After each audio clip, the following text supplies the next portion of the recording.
ભારતીય જનતા પાર્ટીમાં એકથી એક ગજબ નમૂના ભર્યા છે। એક પ્રદેશ પ્રમુખ એમના બુટલેગર હતા અને બીજા પ્રદેશ પ્રમુખ એ તમારા સાડીના પલ્લુમાંથી હાચકી લીધી છે, સાડીના પલ્લુમાંથી બાંધેલી સીટો હાચકી। કોઈ સ્ત્રીની સાડી અને એના પાલવમાંથી કશું ખેંચી લેવું, કશું આંચકી લેવી, આવી અભદ્ર અશ્લીલ ભાષાનો પ્રયોગ એ કોઈ પણ રાજકીય પક્ષના નેતાના મોઢે શોભતો નથી।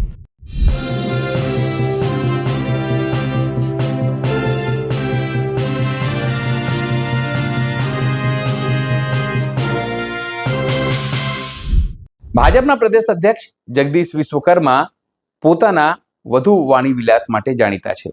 આમ તો જેઓ જ્યારથી જ પ્રદેશ અધ્યક્ષ બન્યા અને તેમને ભાષણ આપવાની પ્રેક્ટિસ શરૂઆત કરી ત્યારે તેઓ શું બોલે છે, કયા કોન્ટેક્સ્ટમાં બોલે છે એ કંઈક તેમને ખબર પડતી નથી। એ વારંવાર તેમણે પોતાના વાણી વિલાસથી સાબિત કર્યું છે। એક વખત તેમણે નહેરુ, ગાંધી આ તમામ લોકોને એવું કહી દીધું કે જ્યારે નહેરુ ગાંધીનું દેશ હતો ત્યારે અહીં માત્ર મદારીઓનો દેશ હતો એવું કહેતા। બીજી વખત જ્યારે તેમણે એવું કીધું કે જે દેશ જે છે એ માત્ર વડાપ્રધાન નરેન્દ્ર મોદીના કારણે છે। અનેક વસ્તુઓ તેઓ આવું ગફલત કરી ચૂક્યા છે, બોલી ચૂક્યા છે અને એમની ટીકા પણ થઈ છે। પણ આ વખતે થોડો મામલો ગંભીર છે। સ્થાનિક સ્વરાજ્યની ચૂંટણીઓમાં બનાસકાંઠામાં કોંગ્રેસનું રકાસ અને એને લઈને તેઓ પહોંચ્યા હતા બનાસકાંઠા વિજય ઉત્સવ મનાવવા માટે અને તેઓ ત્યાં સુધી કહી દીધું કે ગેનીબેન ઠાકોર જે ત્યાંના સાંસદ છે, મહિલા આગેવાન છે, કે તેમના પાલવમાંથી તેમણે વોટ છીનવી લીધા। આ થોડું સંદર્ભ એટલા માટે તમને કહીએ કે ગેનીબેન ઠાકોર જ્યારે લોકસભાની ચૂંટણી લડી રહ્યા હતા ત્યારે તેમણે પોતાનો પાલવ પાથર્યો હતો તમામ લોકો સામે અને કહ્યું હતું, હું તમારી દીકરી છું, તમારી વહુ છું, તમે મને ખાલી જે પાલો છે ના આપતા, મારો આ ખોડો જે ભરજો। એ જ વાતને ટોણો મારતા તેમણે આ વાત કહી હતી। હવે કોંગ્રેસ આ મુદ્દે આક્રમક છે। કોળી આગેવાનો, ઓબીસી આગેવાનો આ મુદ્દે આક્રમક છે।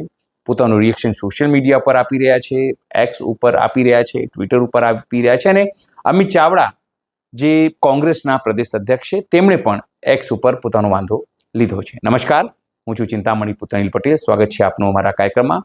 પહેલા સાંભળીએ કઈ રીતે જગદીશ વિશ્વકર્માએ સીધી અને આડકતરી રીતે ગેનીબેન ઠાકોરને નિશાન બનાવ્યા અને પાલવની વાત કહી અને બીજી વાત તમને બતાવીએ કે આ જ મુદ્દે જિગ્નેશ મેવાણીએ પણ શું કહ્યું અને જે ટ્વિટર ઉપર જે લખ્યું હતું ખાસ કરીને અમિત ચાવડાએ તેમણે પોતાના ટ્વિટર ઉપર શું લખ્યું છે। તમારી સીટો એ તમારા સાડીના પલ્લુમાંથી હાચકી લીધી છે। મારે આવનારા દિવસોમાં મારી આ ગુજરાત ભારતીય જનતા પાર્ટીના તમામ કાર્યકર્તા, બનાસના મારા કાર્યકર્તાઓ, આ બંને કોંગ્રેસના નેતાઓ કાન ખોલીને આજે સાંભળી લે, વડગામની અંદર પણ ભવ્યથી ભવ્ય વિજય થયો છે।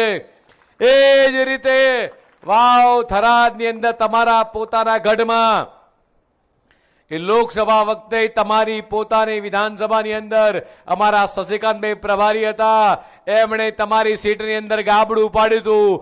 આ વખતે તમારા પોતાની સીટની અંદર આ ભારતીય જનતા પાર્ટીનો કાર્યકર્તા, બૂથનો કાર્યકર્તા એ તમારા સાડીના પલ્લુમાંથી બાંધેલી સીટો હાચકી અને ભગવો લહેરાઈને આવ્યો છે। નતમસ્તક વંદન કરવાનું મન થાય મિત્રો તમામ કાર્યકર્તાઓને। મિત્રો, ભારતીય જનતા પાર્ટીમાં એકથી એક ગજબ નમૂના ભર્યા છે। એક પ્રદેશ પ્રમુખ એમના બુટલેગર હતા અને બીજા પ્રદેશ પ્રમુખ મિસ્ટર વિશ્વકર્મા, જગદીશ વિશ્વકર્મા, જગદીશભાઈ પંચાલ, એ આમ તો મારા વિધાનસભા વડગામના છે।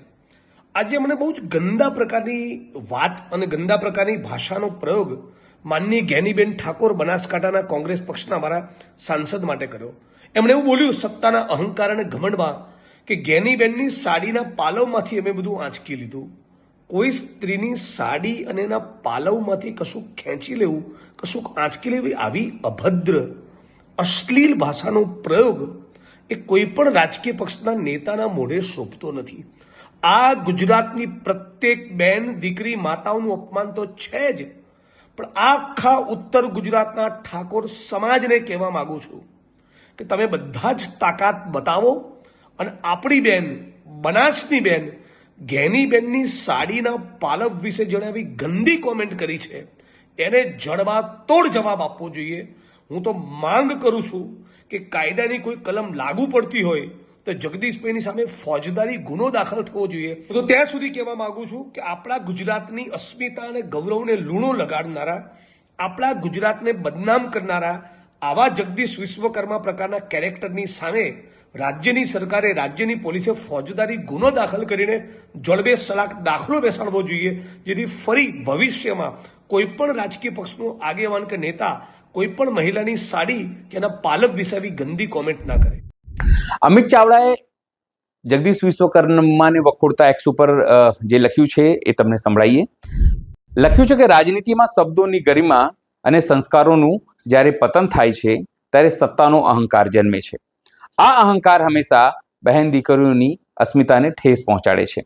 ભાજપના પ્રદેશ પ્રમુખ જગદીશ વિશ્વકર્માનું તાજેતરનું નિવેદન કે સાડીના પલ્લુમાંથી સીટો ખેંચી ગયા એ એકમાત્ર એક રાજકીય કટાક્ષ નથી, પણ ગુજરાત ભાજપના નેતાઓની સ્ત્રીઓના પ્રત્યેની માનસિકતાનું જીવતું જાગતું ઉદાહરણ છે. ઇતિહાસ સાક્ષી છે કે શાસકો કે શાસન દીકરીની સાડીની રક્ષા નથી કરી શકતું, એનું પતન નિશ્ચિત હોય છે. આજે બનાસના લોકપ્રિય સાંસદ શ્રીમતી ગેનીબેન ઠાકોર જેવા સક્ષમ લોક પ્રતિનિધિ માટે વપરાયેલા આ હિંસ શબ્દોએ માત્ર એક વ્યક્તિનું અપમાન નથી, પણ ગુજરાતની દરેક દીકરીની અસ્મિતા પર આ પ્રહાર છે.